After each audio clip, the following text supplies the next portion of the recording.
If I see another farmer on TV crying and whining about their situation, I'm going to go insane. Let's get into it. So I'm kind of piggybacking off a video I saw yesterday, the day before, from Middle Aged Rider. Go follow him if you're not doing it already. He's got good content. But I am just so sick of seeing farmers crying and whining because they can't sell their soybeans or whatever crop they've got. I'm going to remind you what these same fucking farmers were saying back in 2019 when the same bullshit was happening, and they still showed up to vote for this fucking maniac who tried to overturn an election, who got convicted of felonies, found liable for sexual assault. They had no problem showing right back up for this motherfucker, and I'm going to show you why. So back in 2019 and 2020, you can see here that farmers were given billions and billions and billions of dollars of straight cash payments, checks written of $100,000 or more sent straight to them. Look, $28 billion in 2 years, all because of his trade war. You can see here, farm subsidies jumped to their most in 14 years back in 2019. This farmer here who was interviewed could not sell his soybeans to China because of Trump's tariffs back in 2019. And then he said, Trump money is what we call it. It helped a lot, and my understanding is they're going to do it again. So yes, boy, they loved that government money coming to them, didn't they? Shows right here. Thousands of farmers got more than $100,000 each. Roughly twice as much as the actual harm. I mean, they was just throwing them money. And now they want to come back 5 years later, whining and crying and bitching and moaning. I'm so sick of it. I'm going to show you a farmer from North Dakota right now who did a damn interview, and she tells you just exactly how fucking selfish they all are. Jagger says that. Alright guys, welcome back to the channel, and I hope you are all doing good. Across America's heartland, the fields that once symbolized prosperity and pride are now marked by uncertainty. In 2024, millions of farmers cast their votes for Donald Trump, believing his promises to defend American agriculture, restore trade, and bring back the rural economy. So guys, months later, this is what is happening. I'm just going to roll the clips, then I'll be coming back with more commentaries. In case of any thoughts, kindly feel free to let me know in the comment section. Stay tuned. What's up, everybody? Major Retired Richard Ojeda here, and I grew up believing that the backbone of America is our farmers. Folks who rise before dawn, sweat in the fields, and raise food that puts dinner on our tables every night. But right now, American farmers are being squeezed, not just by Mother Nature, but by major policy mistakes made by Donald Trump. In North Carolina, farmers are seeing tariffs hit them like a double whammy. Their costs for feed, fertilizer, and equipment are soaring, while their export buyers are vanishing. Tariffs are hurting farmers in the short term by driving up input costs, but they also cut deeper over time, forcing family farms into debt while corporate giants swallow up more of the market. Take MAE Farm Meats in North Carolina. Owner Mike Jones says that importing minerals, soybean meal, and even feed from overseas comes with added tariff costs that cut directly into his margins. Or Rainbow Meadows in Snow Hill, where Sandra Garner tells us her costs for everything from animal feed to packaging containers are creeping upward week after week. Then there's the export side. China has canceled orders of U.S. soybeans, pork, and other products. Tariffs, retaliation, trade wars, doing what they always do. Punish those who had no role in starting them. And this isn't theoretical. It's real dollars and debts. In western North Carolina, after Hurricane Helene, farmers like Jason Davis had flood damage, washed out soils, roads ripped up, and now he's stuck under a mountain of debt, waiting on delayed federal relief just to recover.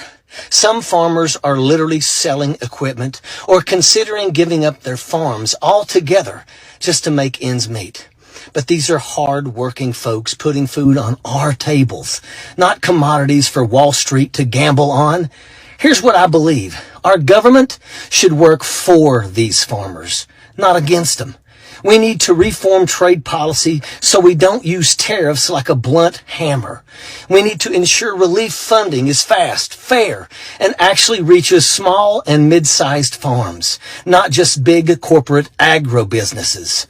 And we need to invest in infrastructure, innovation, and protections for family farms so they can compete on a level field. I stand squarely with the American farmer. Send me to Congress and I'll fight for the support our farmers need to not only survive, but thrive.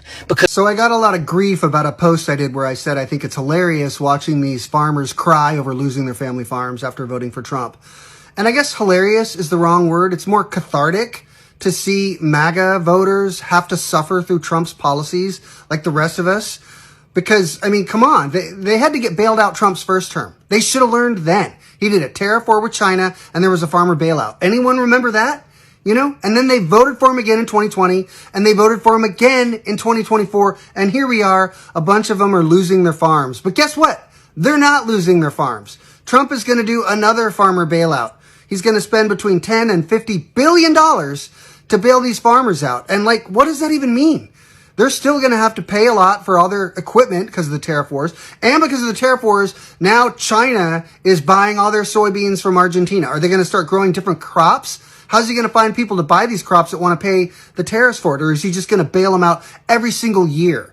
You know, when I say it's hilarious, what I mean is I want these people to suffer for voting for Trump. So they learn that the Republican Party doesn't care about anyone that's not a billionaire. They don't. All they care about is tax cuts for the rich. I mean, look at this government shutdown. They want to cut off health care to millions of Americans to give billionaires a tax cut they don't even need. Trump is not your friend unless you're a billionaire. Period. I mean, are you fucking kidding me? Tariffs for all of us.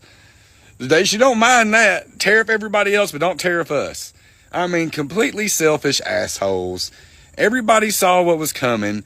If you are a fucking Trump voter, I'm out of empathy for you, okay? You deserve to live with the fucking consequences of the decision that you made, just like everybody else has to live with the fucking decision that you made.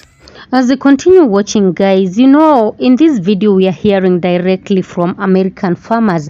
They are speaking out about their struggles, their regrets and fears for the future of United States agriculture. Are the policies meant to protect American farming actually pushing family farms to the brink? Guys, what do you think? Are United States farmers being left behind? Share your thoughts in the comments, guys. Subscribe for more political documentaries and real stories from across America. Let's watch this remaining clip, then I'll be coming back with more commentaries. Stay tuned. Right now, we're in a very dire situation. September's upon us, harvest is starting in the deep south, and we have 0 bushels of soybeans on the books to be sold to China for this current crop that's about to come out of the field. Historically, over the last 5 years, about a third of soybean sales to China would be booked. China amounts to 25% of our total U.S. soybean crop. So that would be 8 or 9% of the whole U.S. crop would normally be on the books with China right now, and we have 0. That is alarming. The farm economy as a whole is struggling. Inflation has caused our cost of production to rise drastically on every front. Commodity prices, in particular soybeans, are down about 50% from where they were 3 years ago. And our numbers are deeply in the red. And we send this letter to President Trump because we've been talking for months about needing to have sales in place, a deal in place, a phase 2 type agreement that has purchase commitments along with a level playing field on trade with no tariffs. And we haven't had anything happen, unfortunately.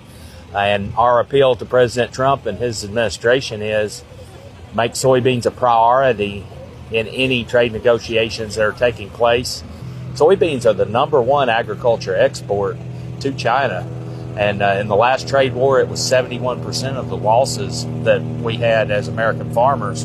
And they're critical. Yeah, so if we look at, and we're going to divide. So I'll stay with grain and oilseeds because that's what I do day to day. But I just have to say one thing about livestock. For livestock folks, we're in good world for them right now. So we'll I'd love to be able to have as good a world that they're having in GNO, but we just don't. And so there's just so many things, and it's really a supply story this year. When you think about across the globe, we haven't had a year where every country's almost saying all 8 cylinders where we're getting full production. And that's where we are right now. It's also too a bit of a dichotomy in the US is that you've got we're building corn stocks, but the world is not. It's just the opposite in soybeans, where the world's building soy stocks and we're not. And so it's a very weird world, but the fact is we just have so much supply in the world. That's just going to keep prices, really on the defensive. So yes, guys, the farmers, they cast their votes believing that the promises Donald Trump made were going to be that the promises were going to be kept, and months later after voting, many of those same farmers say they are paying a price far higher than they ever expected. And even as we scroll through the social media, we have always seen a lot of clips of Trump campaign rallies, the rural communities cheering, and a lot of footages of new tariffs and trade headlines in the social media. So during his campaign, Trump vowed to protect United States farmers from foreign competition and put America first. Yes, and after a series of new tariffs and tightened immigration policies, many farmers say the very policies meant to help them are now destroying their livelihoods. Exports to key markets like China, Mexico, and Canada have dropped sharply.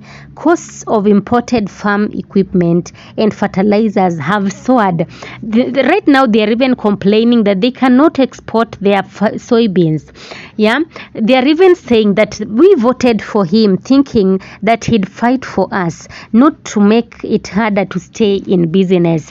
And there is this tariff impact.